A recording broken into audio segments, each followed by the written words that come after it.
नमस्कार मेरे प्यारे दोस्तों, मेरे चैनल स्कैरी कॉर्नर में आपका स्वागत करता हूं और आप सभी को दिवाली की बहुत बहुत शुभकामनाएं। इस साल की दिवाली आप सभी के लिए बहुत शुभ और बहुत सारी खुशियों भरी हो।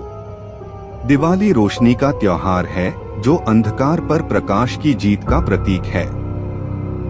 यह 5 दिनों तक चलने वाला हिंदू त्योहार है जिसमें घरों को दियों, रंगोली और रोशनियों से सजाया जाता है।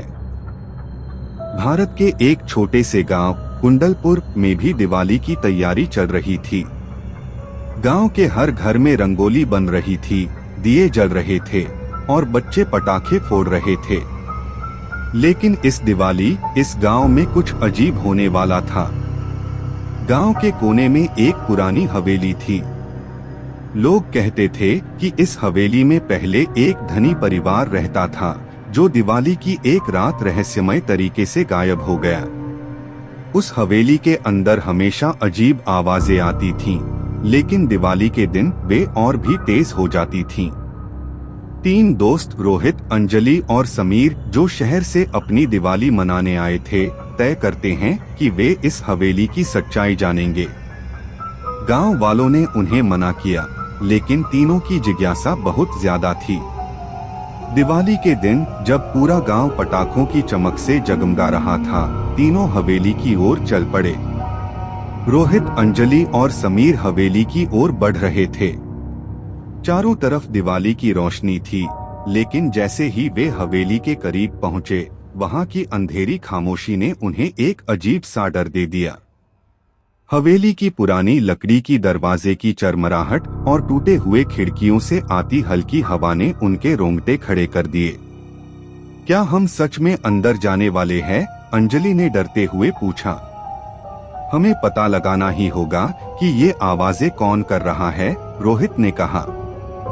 समीर ने झुंझलाते हुए कहा, चलो जितनी जल्दी हो उतना अंदर चलते हैं, मैं डरने वाला नहीं हूँ। तीनों अंदर गए।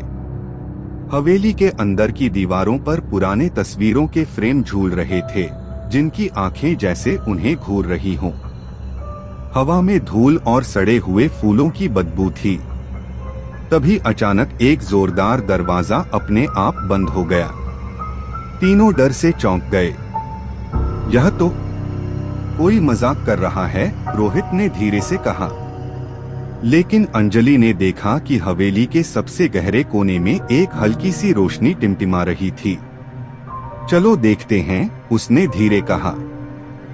जैसे ही वे रोशनी के पास पहुंचे, वहां एक पुराना दिवाली का दिया जल रहा था, लेकिन इसके पास एक कागज पर खून जैसा लाल दाग और अजीब से निशान थे। निशान कुछ इस तरह थे जैसे कोई धीरे धीरे हवेली के फर्श पर रेंग रहा हो। अचानक दीवार से एक ठंडी हवा का झोंका आया और अंजलि की पलकें झपक गईं। वे तीनों एक साथ झटके से पीछे हटे। तभी पीछे से एक बुदबुदाहट जैसी आवाज आई। तुम लोग यहाँ क्यों आए हो? तीनों एक दूसरे की ओर देखने लगे। कोई जवाब नहीं दे सका। उनके शरीर कांप रहे थे।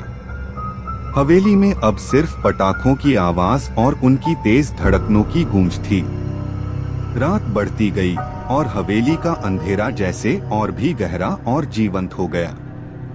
और तीनों को अब एहसास हुआ कि ये कोई साधारण हवेली नहीं है। कोई दिवाली की रात में हवेली में रहस्यमय रूप से लौटने वाला प्रेत उनका इंतजार कर रहा था। रोहित, अंजलि और समीर अब हवेली के अंदर और गहरे जा चुके थे। दीवारों पर लटकी तस्वीरें जैसे धीरे धीरे उनकी ओर झुक रही थीं।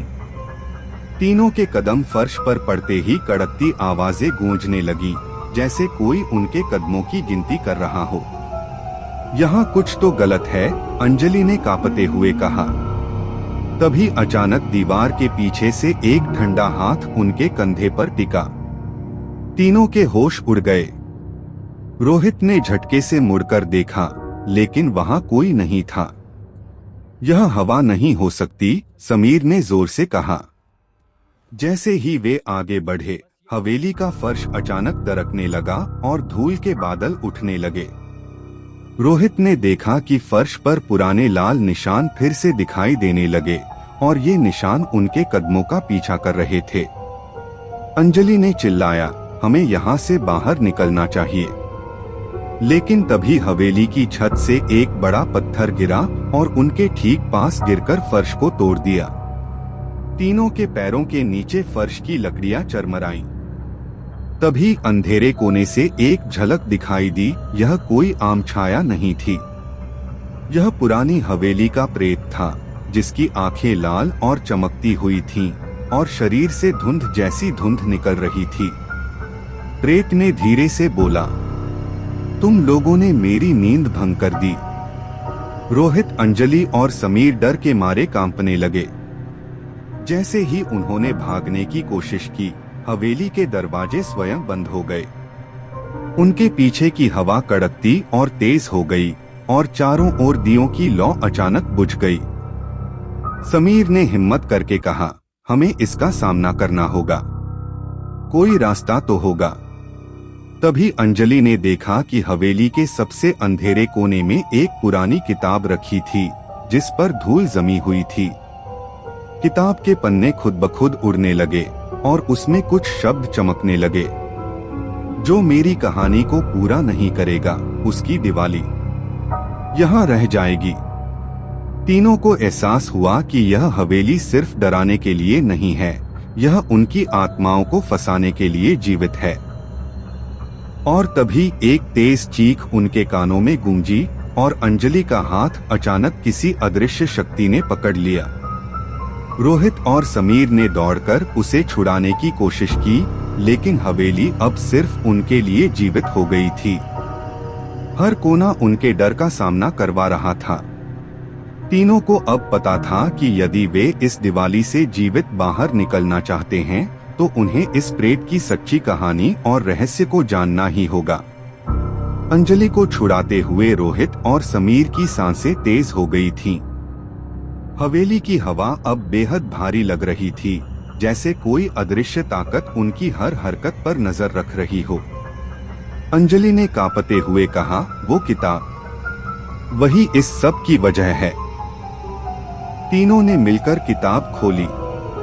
पन्नों पर पुरानी स्याही में लिखा था, यह हवेली कभी राधाकांत सिन्हा की थी, जो हर दिवाली पर अपने नौकरों को हवेली में बंद कर जला देता था, ताकि उसकी दौलत कभी किसी और को न मिले। एक दिवाली की रात उन नौकरों की आत्माओं ने बदला लिया और हवेली हमेशा के लिए श्रापित हो गई। रोहित ने पढ़ना पूरा किया ही था कि किताब में से काली धुआं जैसी परछाई निकली और हवेली की दीवारों पर फैल गई। दीवारों से कराहने की आवाजें आने लगी, हमें मुक्ति दो, हमें जलाया गया था। तीनों पीछे हटे, लेकिन तभी समीर जमीन पर गिर पड़ा। उसके हाथों पर जलने के निशान उभर आए थे, जैसे किसी ने जलती हुई चिंगारी रख दी हो।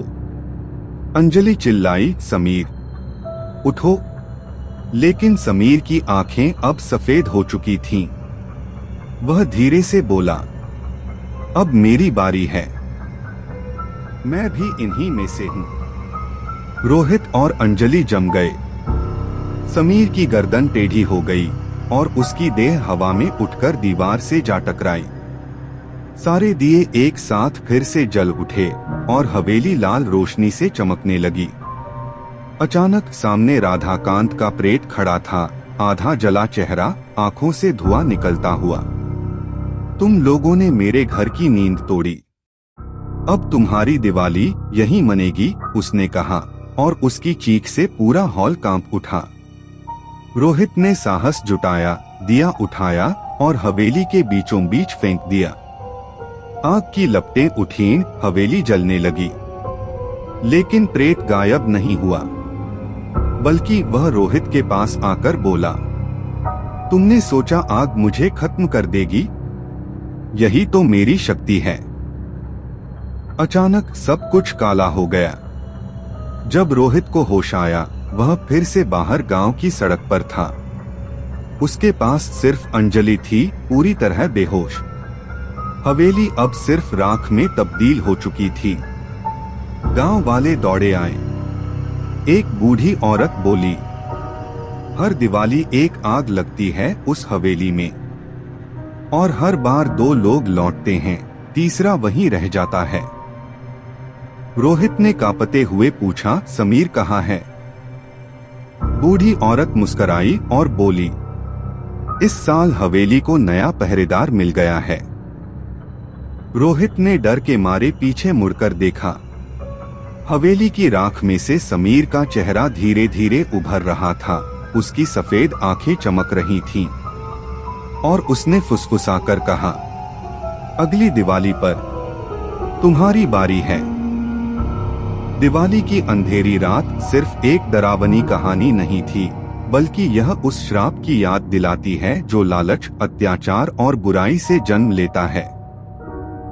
हवेली में हर साल जलती दिए की लौ यह संकेत देती है कि अतीत की अधूरी आत्माएं अब भी शांति नहीं पा सकी हैं। रोहित और अंजलि तो बच निकले, लेकिन हवेली ने अपना अगला पहरेदार पा लिया, समीर। यह साबित करता है कि कुछ जगहें सिर्फ ईंट पत्थर से नहीं बनी होती, वहाँ पाप और आत्माओं की कैद होती है। हर दिवाली जब आसमान रोशनी से भर जाता है, तब कुंडलपुर की राख में एक धुंधली लौ फिर जल उठती है, जैसे कोई अब भी इंतजार कर रहा हो अगली अंधेरी रात का।